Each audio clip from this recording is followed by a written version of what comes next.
Hey guys, hope you're doing well. So we're going to go through Psalm 28 today, and there's so many things that I could pick out from this psalm, so many different things that God was just saying. I even love in verse 2 where it says, I lift up my hands toward your most holy place, and just that image of lifting up our hands towards God, towards that holy place, just like we do in worship. And I just felt challenged just by that small thing of, in this time, are we just listening to worship music, as we're working around the house, or are we actually having intentional times of worship where we are lifting up our hands towards your most holy place? And again, it says later on as well, praise be to the Lord, for he has heard my cry for mercy. The Lord is my strength and my shield. My heart trusts in him, and I am helped. My heart leaps for joy, and I will give thanks to him in song. Isn't that interesting? Not I'll just give thanks to him in prayer, but I'll give thanks to him in song. And let's remember, guys, in this time where we don't have corporate worship, where we're not worshiping together as a group, where we haven't got a band in front of us, let's still have those intentional times of worship where where our heart leaps for joy and where we will give thanks to God in song.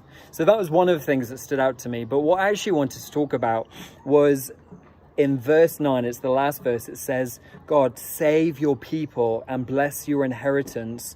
Be their shepherd and carry them forever.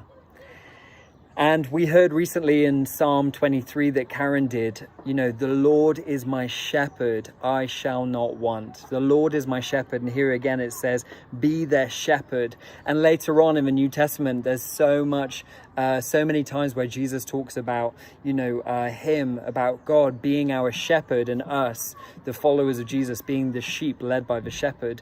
And I just find this really interesting because obviously David himself actually started out as a shepherd. He was a shepherd boy. He looked after the sheep. He knew what this was like. It wasn't just a romantic picture. He knew that sheep can be very frustrating sometimes. He knew that they can wander off sometimes. He knew that they smell and that they get dirty. And he knew, and it's an amazing picture that he uses of, man, we're like the sheep and God is like our shepherd.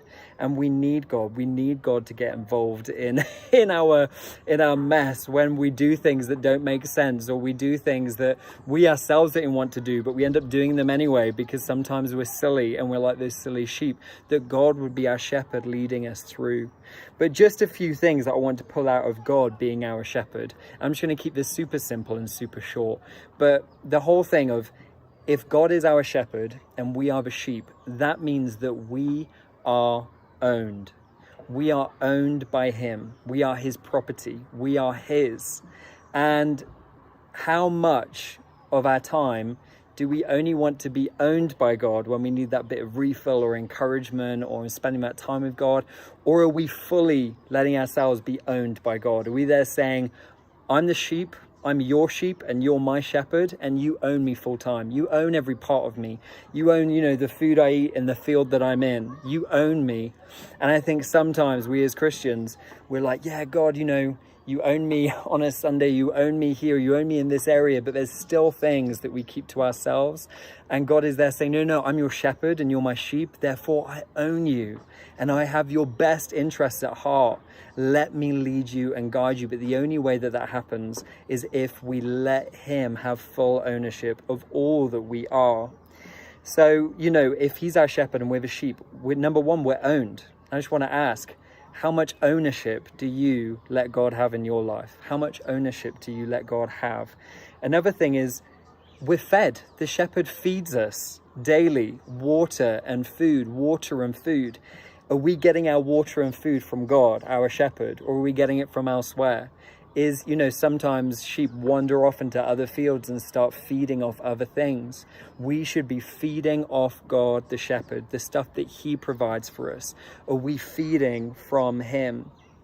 And also, a shepherd leads. Are you letting him lead you, not just in this time, but in your life? I love what Josh shared the other day about new visions, new dreams that should all be led by him, the shepherd. Where is he wanting to lead you? Where is he wanting to take you? Maybe he wants to move you into a new field in this time. Maybe he wants to birth new visions in your heart, but it all comes down not to our own ideas, our own thoughts, our own visions, but to listening to the shepherd's voice and letting him lead you, because he has the best plan for us. And lastly, shepherds look after the sheep. You know, this ownership thing is not like, oh, he owns us and controls us. It's like he owns us and loves us. He cares for us. He looks after us. And it would be foolish for us not to give him full ownership, because the shepherd wants to look after us. The shepherd wants to care for us. And you sometimes, I remember, you know, when I used to live in the UK, and we passed this sheep once on the road, and it had its head caught in the gate. So we jumped the fence and went to go and help it, and its head was stuck. And when we were trying to help the sheep, it was resisting and pulling away, and it was trying to kick us, and it was going crazy. And we were like, you don't understand. We're just trying to help. You don't understand. We have your best interests in mind. But sometimes, you know, when God wants us to do something or change something, or, you know, get out of a situation, we resist and we thrash and thrive. And God is saying, no, just listen to me. I'm the shepherd, and I want you free from this situation for a reason. You might not understand it now because you can't see the whole picture. Your head is stuck in a fence, but I see the whole picture, and I'm trying to pull you out. And that sheep, we had to really work hard, but at one point it finally relaxed, stopped resisting, stopped wanting to take control, and we were able to get its head out of the fence, and it ran free.